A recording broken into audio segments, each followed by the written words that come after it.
sommes en train de réaliser un chantier de renouvellement de réseau gaz et d'extension de réseau gaz.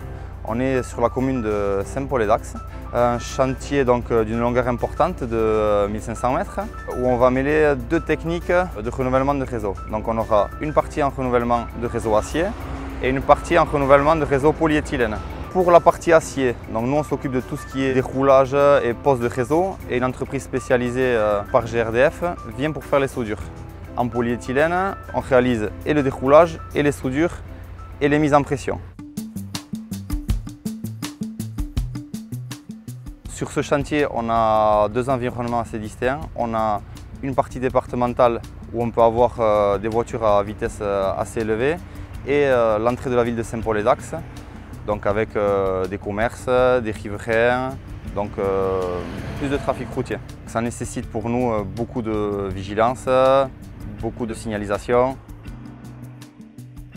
beaucoup de vigilance au jour le jour et surtout de laisser les chantiers propres et remblayés en fin de semaine pour éviter les incidents. Sur ce chantier, on a deux spécificités. On va utiliser une technique qui est le pousse-tube, c'est-à-dire qu'on va passer sur la route départementale en enquillant des bouts d'acier sans abîmer la chaussée, donc pas d'impact sur le trafic et pas d'impact sur la route, c'est-à-dire que la route va mieux vieillir avec le temps.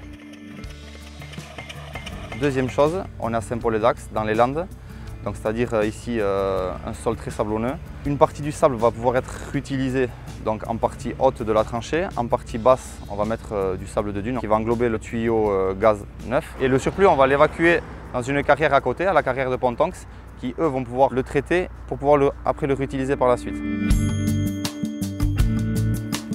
Ce chantier pour la Correba c'est un chantier important, il fait plus d'1,5 km avec des délais de travaux courts parce qu'on a commencé aux alentours du 10 juin et au 15 août on aura fini toute la ligne et au 31 août tout sera sous pression d'air et le 15 septembre tout sera sous pression de gaz.